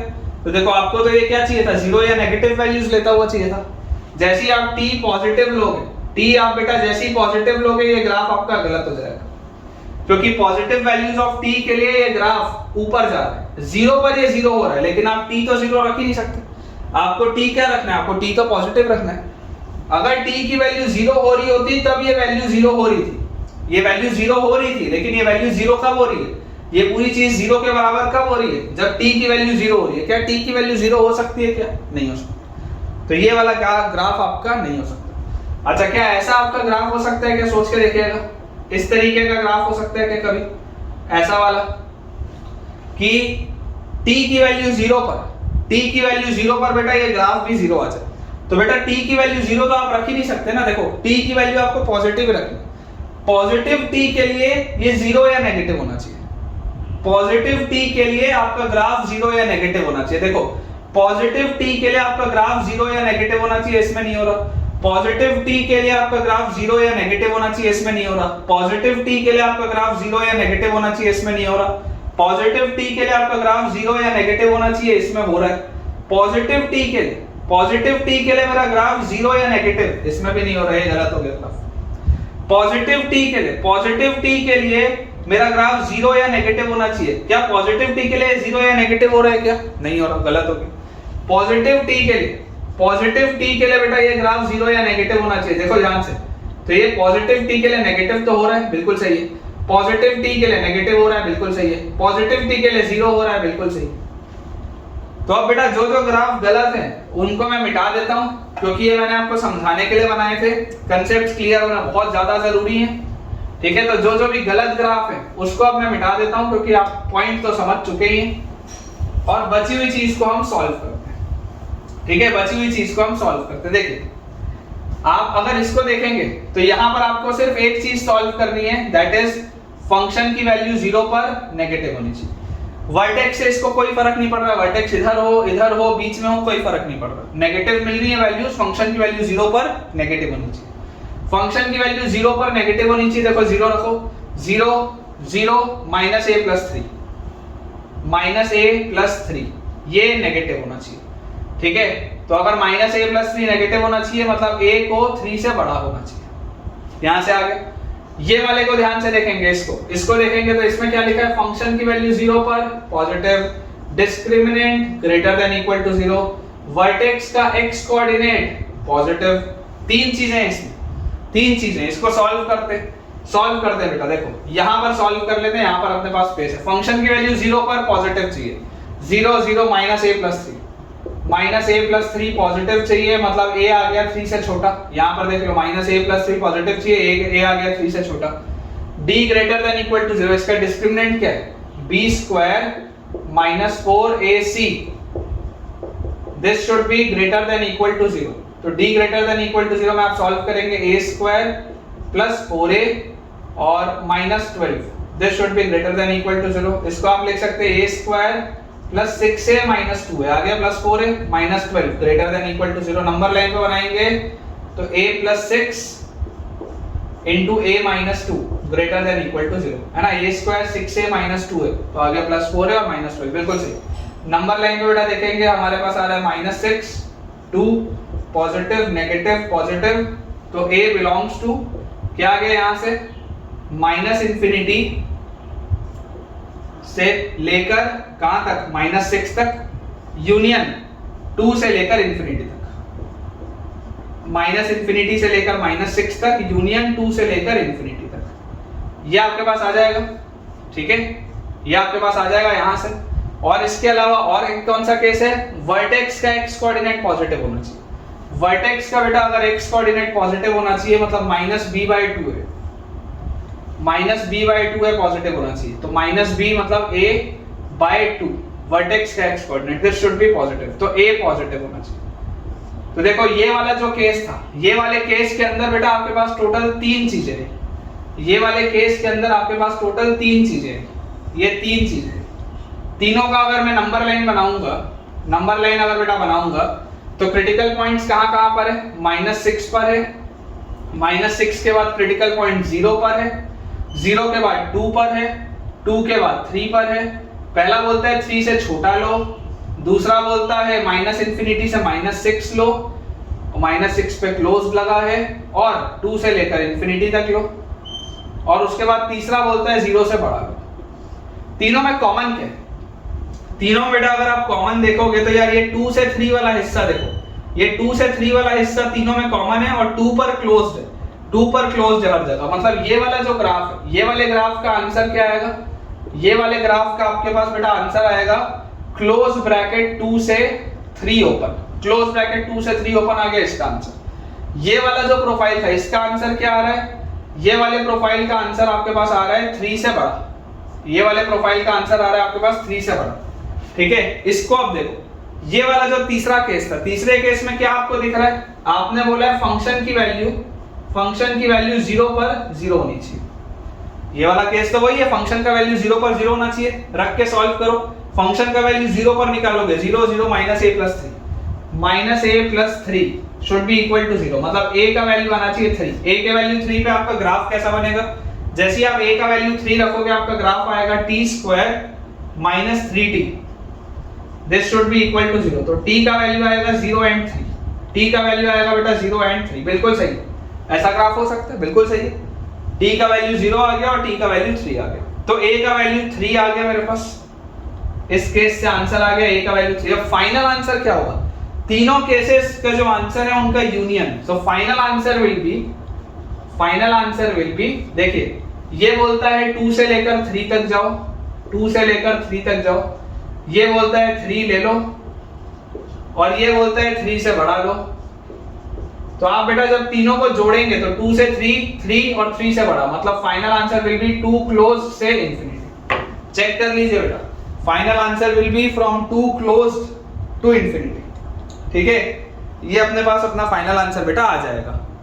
तो ठीक है बच्चों, इसके साथ हम अपने आज के लेक्चर के एंड पे पहुंच चुके हैं और मुझे पूरी उम्मीद है बेटा कि आज के लेक्चर के एंड पर जैसे हमने क्वाड्रेटिक इक्वेशंस खत्म किया है तो इन 25 लेक्चर्स में क्वाड्रेटिक इक्वेशन में तुम्हारा ठीक ठाक कमांड आ चुका होगा। कोई बच्चा यार मुझे जरूर है कि मेहनत करके बताना कि हमने पूरे इस 25 लेक्चर में टोटल कितने क्वेश्चंस की प्रैक्टिस की, क्या हम 100 से ज्यादा क्वेश्चंस की प्रैक्टिस किए या नहीं किए इन लेक्चर्स में, मुझे आप बताइएगा। आपको ये पूरा का पूरा बेटा क्वाड्रेटिक इक्वेशन का जो अच्छा सा हमने एक लंबा सा सीरीज रखा था उसको पढ़ने के बाद, देखने के बाद कॉन्फिडेंस इंक्रीज हुआ या नहीं हुआ, चीजें ज्यादा बेहतर समझ में आई या नहीं आई, ये भी आप मुझे कमेंट से बताइएगा। जो भी आपका फीडबैक होगा वो मुझे दीजिएगा। अगर आपको वीडियो पसंद आया तो वीडियो को लाइक करना, चैनल को सब्सक्राइब करना और दोस्तों के साथ इस वीडियो को शेयर करना बिल्कुल भी ना भूलें। और जितने भी हमारे नए स्टूडेंट्स इस वीडियो को देख रहे हैं, आप टेलीग्राम चैनल को ज्वाइन करिए जिसका डिस्क्रिप्शन बॉक्स में बेटा आपको लिंक दिख रहा होगा, ताकि आपको सारे लेक्चर के अपडेट्स भी समय से मिल पाएं और जो मैं होमवर्क के लिए प्रैक्टिस शीट्स भी शेयर करता हूं वो भी आपको मिले, जिन्हें सॉल्व करके आप अपने प्रिपरेशन को एक लेवल ऊपर लेकर जा सकते हैं। तो मिलते हैं बच्चों अगले लेक्चर में। सीक्वेंस एंड सीरीज हमारा नेक्स्ट चैप्टर होगा जो हम स्टार्ट करेंगे। बढ़िया से पढ़ाई करते रहिए क्योंकि आप डिजर्व करते हैं बेटा सिलेक्ट होना। Thank you.